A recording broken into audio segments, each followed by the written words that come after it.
welcome to another episode of our Entrepreneur Family Podcast. Thank you so much for tuning in.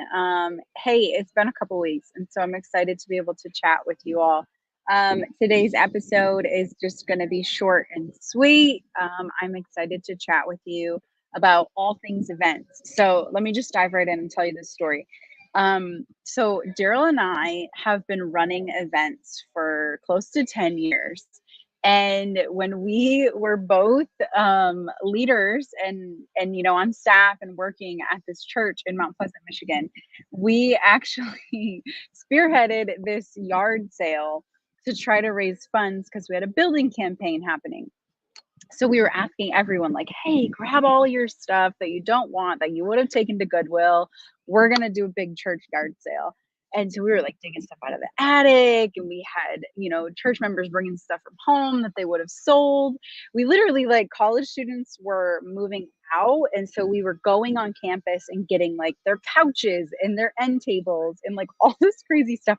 And so we ended up with a yard full of stuff. And there was this like this overhang, right? And so it was all open air, but it was this overhang where we had everything set up. Everything was prepped and ready for the next day, but there was no way to like lock anything up.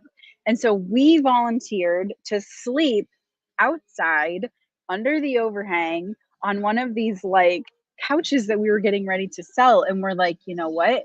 We got this. We're gonna like watch everything. If anybody tries to steal anything, mind you, we were in a college town. So it just made a lot of sense that we were like so passionate about this event and this project and the reason behind the event that we would volunteer to sleep outside just in case. It wasn't the most glamorous thing. The yard sale went on. I think, we maybe made a few $100. Hey, hi, Can I'm you hear talking me? about the yard. Yeah. Work. Yay. So talking Anyways, about the yard sale, when we volunteered to sleep outside to like protect all the stuff. And we just like genuinely believed in the event so much. And it was just a church yard sale, but this is like our humble beginnings in events. And we were like, whatever it takes, no matter the cost, like the event is going to be great. It's going to go on. And so like all the way back to that. And then if you want to fast forward, right, like then we were campus pastors, and then we did more church events with bouncy houses, and we got the community involved, and we saw over 100 people at our first Easter service when we just a few months prior only had 14 people in the building, to United Way events and Stuff the Bus and Picture This youth venture competitions. So like events have been a really big part of what we've been able to do a lot over the last 10 years. And now our events these days are a lot bigger if you include TEDx, and they look a lot different. But I think we just always have had a special place in our hearts for doing in-person stuff because you just can't beat it. Like there's just nothing like getting people together in a room. And 10 years ago, Zoom was not a thing like it is now. But it's always just a really like, kind of feels like the night before Christmas when it's the night before an event day and you're like super excited, all that hard work. So yeah, I was just wanted to share a little backstory of how we even got into events. And do you have any like memories of our like early event days? it all feels like a blur sometimes. Honestly, it feels like we've so many small, medium-sized events that they just blur together. It feels like especially like there's always smaller events within church setting. Because we would do like baby showers, and then we would do baptisms, and then we would do discipleship classes and. So Spiritual gifts classes. yeah, Mm-hmm. Easter, Christmas was always multiple events. Then you have which one am I missing? We did something for 4th of July. Yeah. So all watching of these y'all things, hand light all the fireworks was always something. 100%. And so all of these things require like a figuring out how do we get people to join this thing that we were basically using as a marketing tool to get people to find out about something that we thought was also important in their lives. Like, hey, let's do a fun extravaganza. Let's do an Easter egg hunt. Let's do a Christmas event. Let's do a yard sale so that you find out about the church and you come here, or you find out about the nonprofit. We're working for United Way or whatever. And it's like that ability to take something you care about and to Mm-hmm. wrap it in a story of an event, and then to still connect it. It's like it has to connect. It's like, okay, why are we here? You don't want to just get up at and just randomly say something. You want to like, hey, this is why we're doing this. So we're hosting Mm-hmm. the yard sale because we, believe in generosity and like giving and community and all this Mm-hmm. stuff. And this is the type of church that we are, right? Mm-hmm. Versus just getting up there and being like, "Oh, I'm getting ready to preach a revival service at the yard sale." Like there's a different way to approach it. You know what I mean? Mm-hmm. Yeah, and I So think that for us, like once we left working at the church and we started hosting our own events, it's the same thing. It's like, why are we doing this? Keeping the why of the event in the front of our minds. Like I just said this to somebody the other day. I was like, the Bible says count the cost before you build the house. I think you and I have learned enough to know, like, before we decide on an event, we genuinely decide, why are we doing this? Does it make sense to do this? And like, what's the main thing happening here? Like, what's our main goal or outcome? Because you stay up late, you get up early, you work hard, you sweat, you lug things in and out in the cart, like you hire people to help, you have to go buy supplies. Like events are a whole thing. But the minute we lose sight of the why, all of it just feels like busy work. And so I think for us to continue to work together, it's been important. Like when I get in a frenzy or when you do, one or the other of us usually has enough groundedness to be like, hey, this is why we're doing it. And then yep, all that frenzy and stress is like, okay, that's really not the most important thing. The most important thing is we connect with the human being who shows up at our event. I agree. And I think that's why we love doing them so much. I agree. Hundo. Yeah. Yep. Yeah. So one thing I wanted to talk a little bit about is like, obviously we are opposites. Like you like vanilla, I like chocolate. Somebody laughed really hard at that the other day because the irony. But in every way, we're opposites. And so how in the world do we continue to run events when, we have such opposite giftings? How do we make sure that those flow together and don't rub against each other? I don't think it's our gifts that make the rub, in my opinion. Like I think our gifts complement each other. I think it's our preferences of our experiential preferences. Like it's like the gift of just like strategist, operations, team, and then my inspiration, my leadership, my this. It's like I think they work really well together. But it's like I want to open and go bang. You want to be like, let's have hors d'oeuvres first or something like. And it's like, like we're rubbing because our experiential preferences are different, right? And Mm, again, some of that is like realizing that there are different ways to get to the same outcome. And then the mm. other part of that's just realizing that, I'd be Don't right say most it. of the time. No, I knew you were gonna say that. So this is actually funny because we come from such different backgrounds, right? And so when I would like plan and prepare for our kids' birthday parties, right? And I'm like, I did all this like decorating and all this like behind the scenes stuff, and everything was like set up so perfectly. But then when people arrive, it's like, oh well, what happened to like the energy in the room or the music, or it's awkward, or like what are we all supposed to be doing? We're just standing around. Where on the other hand, you'd be like, hey, we're having a birthday party. I'm going to send you the deets like 5 minutes before. It's going to be a blast, but like, I don't know what we're eating or where we're supposed to sit. So coming together, and we realized that early on too. So coming together and knowing like, hey, I'm going to run in my lane and you run in your lane, and we can appreciate what we both bring. Right. Um, but take that and talk about it through the lens of like, you know, I say that, but like we've both grown a lot. And so there is this like little secret sauce that you have when you were doing church outreach where you were like, hey, Go through the event in your mind one step at a time and see like how every hour of the day feels and what do we need? Who needs to be in position? What supplies do we need?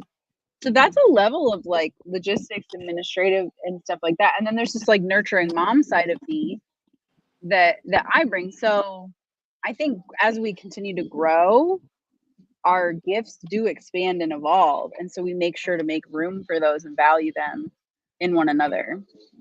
Yeah, 100%. Hmm. Yeah.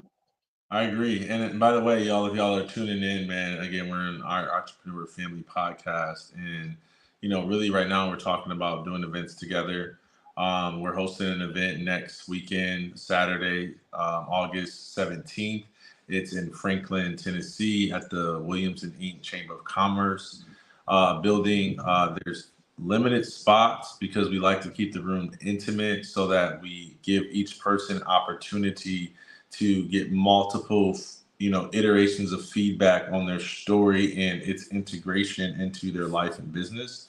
And so, man, if you have a message to share, if you have a business to grow, a movement to gain more exposure, and that storytelling and being on in-person and virtual stages is a way to do that.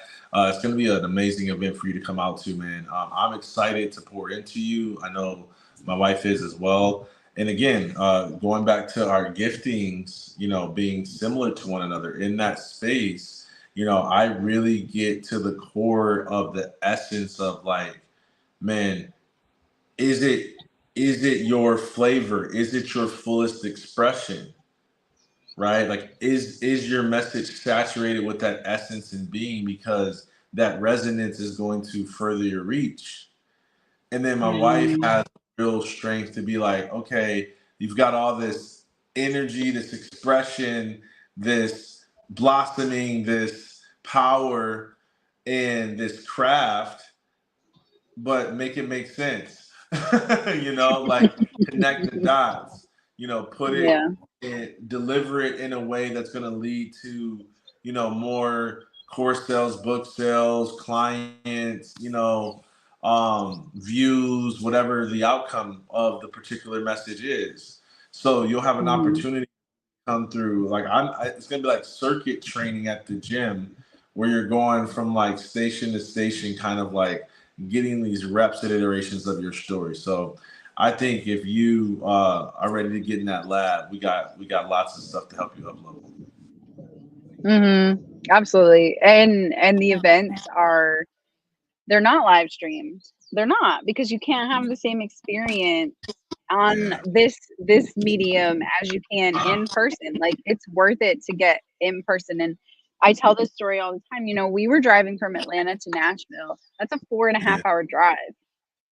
Yep. Round trip is like 9 hours once a month. We were doing that to get in the room for transformational events. And more. And more. We drove all Yeah, the way to from Michigan to Florida in a two 4-door Jeep. What was it? Patriot. it was my little Jeep With Patriot with five 5 of us people. in there. Five Full people. grown people. Three Three giant y'all. men. Yeah, football sized people. And then the other Yeah. two of us, we was squished in there. Yeah. Three size football people. That's what I said. Three of Yeah. y'all. Oh, I thought you said two, but yeah. Yeah. So it's worth it to go to the length of whatever you have to go. Now, if you live in Nashville, Franklin, this surrounding area, like you're in luck. But if you're in driving distance, like be in the room with us this fall. We have events coming up and it will make a difference in your life, in your business, in your sales ability, and your communication ability, in the way that you tell stories and impact anybody that you speak with. If you lead a team, if you lead a company, you don't have to be a professional speaker. This is a skill that helps in so many arenas. And there's just nothing like being in the room. And so today we just wanted to share with you, how we got here. And so I guess, Darryll, if you want to land the plane, I really want to hear from you. Like, why live events? How do you think we got here, and why do we love them so much? Man, I think we used to say this thing in higher education all the time about getting hands-on training, and the difference between learning things in the classroom and actually knowing how to, actualize them in your life or in your career. And live events is like hands-on training for speaking for me. It's like we are not talking about it, we ain't writing it, we ain't practicing it, we ain't just doing it on Zoom. We're not just going off the cuff on the stages that we're used to. We're actually getting in the craft of how do I tell this story more with more conviction, with more compelling, more openness, with more expression, etc. And so you can only get into that depth of work in person because we gotta hear people speak. We gotta hear you convince us. We gotta hear you share your story. We gotta hear you open up. We gotta hear you hesitate and go, this is why I don't say that. And this is why I don't like being in this or answering this question or feeling this way. And we're like, yeah, there we are. Let's talk about that. And that's only Yeah. available in a live environment, right?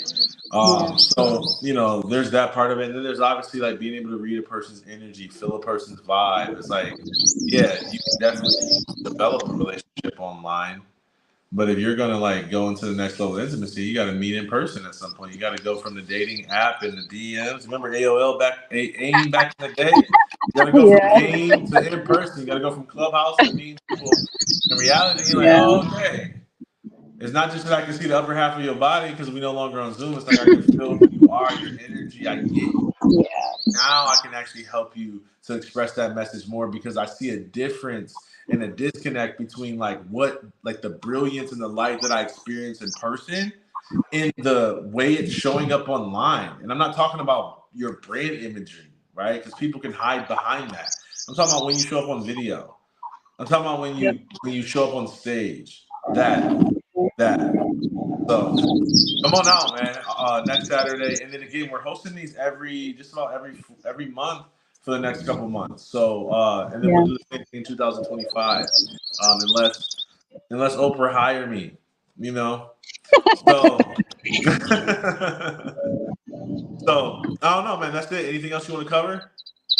No, I'm excited. Drop your questions in the chat. Anything behind the scenes events, if you work together in any fashion as an entrepreneur family, we want to hear from you.